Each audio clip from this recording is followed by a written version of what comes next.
These are studios that are proving the industry wrong, I feel. The past, 10 or so years, we've transitioned to this era that we no longer get a Halo every couple of years. We no longer see a studio release 3 to 5 games every decade. Now, we are lucky to get even 2 games from a studio a decade.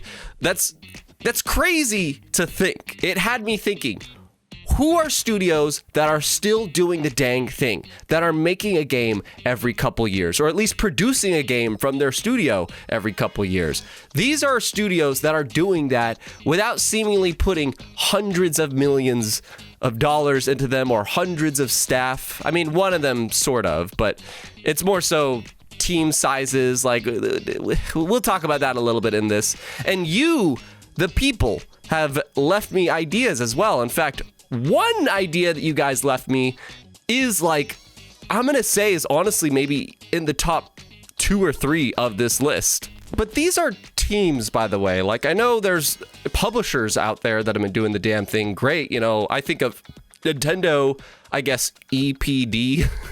Nintendo, it's complicated. You can't really find the specific studios. I guess they do have that, but Nintendo's been killing it as a publisher. They've been releasing games constantly, and Capcom is too. You guys left the idea of Capcom because Capcom's been doing the dang thing too. But I want to look to the teams themselves, the studios that are making this happen. I just want to figure out who are the teams.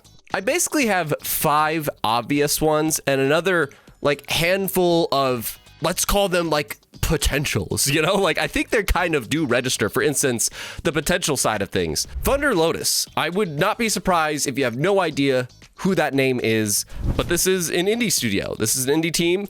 And while the past, a lot of these studios, I'm mostly just looking at since 2020, what have they done the past 5 or 7 years? And since 2020, this is the studio that released Spiritfarer, which reviewed very, very well. And then even just this year, they released early access to their next game, 33 Immortals. Now, that's a 5-year gap. So why would I mention this studio? Well, for one, they have a staff of 50. They're under 100 people, supposedly, as to my research. But even though that's 2 games and 1 being early access in 5 years, they also just revealed to us, I think it was at Summer Game Fest that this happened, At Fate's End. That is their next game, supposedly coming out next year. So it's if that happens, then Spiritfarer, 33 Immortals, and At Fate's End, which I think all 3 are going to be good games, that's a studio doing the dang thing, and they just have 50 staff. We also have another contender with this year as well, Sandfall Interactive. Sandfall Interactive have produced Game of the Year, not 30. We just talked about 33 Immortals. I'm getting mixed up. Expedition 33.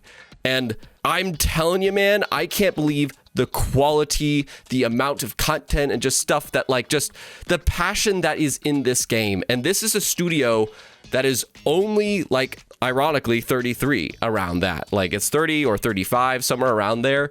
And they pulled off one of the most unique quality games in so many years, and this is their first game ever. And they started the studio in 2020 with this idea and slowly built the studio the first year or two. So it's it took them, let's say hypothetically 5 years, but that's their first game. They produced this first game and formed their studio in that time. So I'm very curious to see where Sandfall Interactive goes. And there's a lot that you guys thought of too, but before I hit that, I want to say potentially Insomniac Games. Insomniac Games is doing the dang thing. I feel that we've kind of been on a lull for them. It's a little bit of a bummer that we still haven't seen or heard of anything about Wolverine, which is their supposedly next project, right? But let's say before Wolverine, we had Spider-Man 2 in 2023. We had Ratchet & Clank Rift Apart in 2021. We had Spider-Man Miles Morales in 2020. And we had Marvel Spider-Man 2 years before that. They are releasing something at least every 2 years, it seems. That's why I thought we would get Wolverine this year. So, but even if they do it in 2026, that's still a great output even since 2020. Now, that is a huge team. After talking about these 2 indie teams, Insomniac Games is supposedly around 500 staff. Now, they probably do something that another studio or two we're going to talk about in a moment. They probably just have multiple teams handling their own projects. And that's another point of this video, by the way, is like in the hopes of study these studios. What are they doing to make this happen? Do we really need hundreds of people working on one game? And Insomniac, I don't know, but I am guessing they do have like different teams working on their own projects. But before I list what is like very great examples of studios that are doing the dang thing, these are things that you guys thought of. You know, like I asked the community on Twitter and my community tab. From Software came up. They have a staff of like, I guess 423 roughly as of June 2024. So that's a big team, but like even just since 2020, you know, like they had Sekiro, Shadows Die Twice in 2019. That's a year before that, but still just 3 years later, they made one of, if not the best open world experience of all time with Elden Ring, or at least in the modern era. You know, so Elden Ring, that was 3 years after Sekiro's Shadow Die Twice. And then the next year, here's freaking Armored Core 6. And the year after that, here's basically the size of a game with an expansion to Elden Ring with Shadows of the Erdtree. And now we just got this Elden Ring Night Rain. Now I know Night Rain, you know, they probably just pulled assets and maybe that wasn't too much of a task, but they're doing the damn thing. Like in just the past 5 years alone, they technically released 4 games. And I forgot they have a Switch 2 exclusive coming with Duskblood. Yeah. Larian Studios. Now that is an interesting one. I thought of that, and I'm going to link you to a video at the end of this. That's like, it's not even my video. I just think it's a good video to shout out some unique games. But I feel like, I don't know if they particularly match what I'm talking about, because they spent supposedly hundreds of millions on Baldur's Gate 3, and it took them like 7 years or so to do. So it's like, that's not quite what I'm looking for.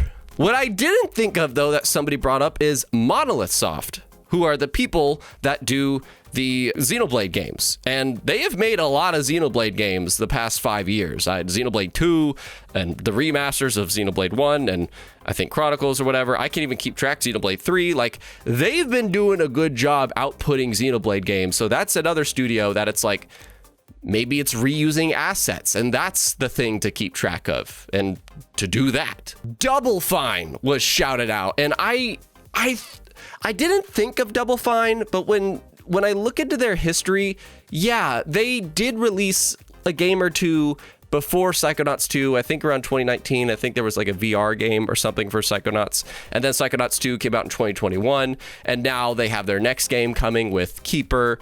So it's like they might just barely reach the mark, but you know, 2 games within 5 years. That's nice. That's actually great. Yeah. Put Double Fine on the list. What are they doing? They just barely make the cut, but yeah. Freshly is here shouted out Saber Interactive. Now, I thought of Saber Interactive, the people that developed Warhammer Space Marine 2, and they already announced like their next Space Marine game is already in development, and they have a lot of other stuff that they've been working on.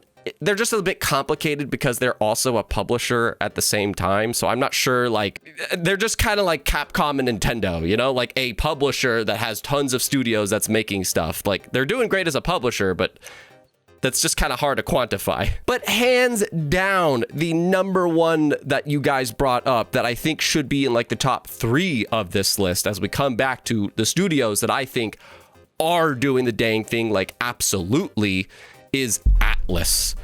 Atlas has a staff of around 338, I guess, as of 2025, somewhere around there.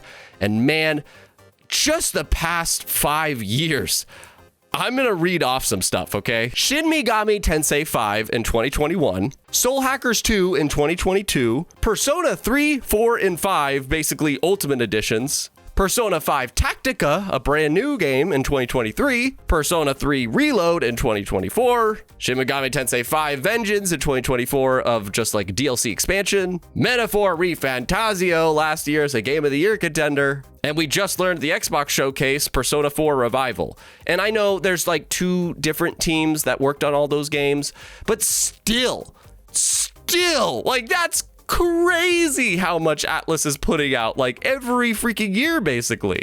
That is an example of a studio doing the damn thing. Toys for Bob is another studio to look at. Like, they had a big trim. They used to be 180 people, and now they're just around 50. But they also aren't working on as much. When they're 180, they had to be supporting the Call of Duty machine every year. But now they don't have to do that, and they're just working on the games that they want to work on. But while all that Call of Duty shenanigans was happening, they released the Crash Bandicoot and Spyro trilogies, like remastered. Crash Bandicoot 4, It's About Time, that was in 2020, and then 3 years later, they released Crash Team Rumble. And we know that they've been working on their next game ever since basically 2024. So they are actually in this cadence of, yeah, like, let's release something every 3 or 4 years.